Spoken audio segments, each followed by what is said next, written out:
Damn, damn, damn, damn, damn. A War of the Worlds film taking place entirely on a computer screen, I was extremely 50-50 on. I'm either going to love or hate this movie. And I have to say, in my personal opinion, War of the Worlds is one of the very worst films of 2025. I say that with respect to Q because I think it was really cool for him to take this chance with this role. So I'm not entirely mad at Cube for it, but I will blame the director, who I think is pretty terrible, in my opinion. I think a lot of the performances here are very wooden.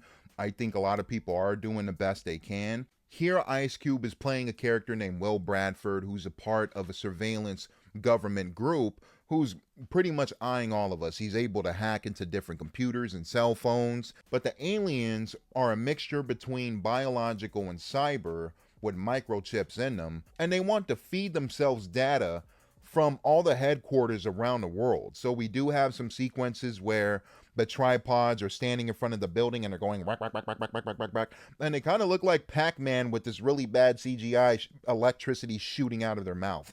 I didn't mind that Will goes over to the disruptor side and pretty much leaves the government alone. He doesn't want anything to deal with it after he finds out how corrupt it is. So I didn't mind this decision, to be honest. And there are certain moments in here where I wasn't mad at his acting. I'm like, yo, that's actually pretty decent, especially when we get towards the ending and the finale. There are parts where I'm like, Cube is doing a pretty decent job. And I do place a lot of the blame on the director, Rich Lee, respectfully, because a lot of the reaction shots I felt were very jarring and wonky and very bad in certain moments. It does leave me for a shocker that this film and the 2005 adaptation of War of the Worlds with Tom Cruise were both filmed at Universal Studios. But this movie felt like it was filmed with $10, a toaster, and a piece of bread.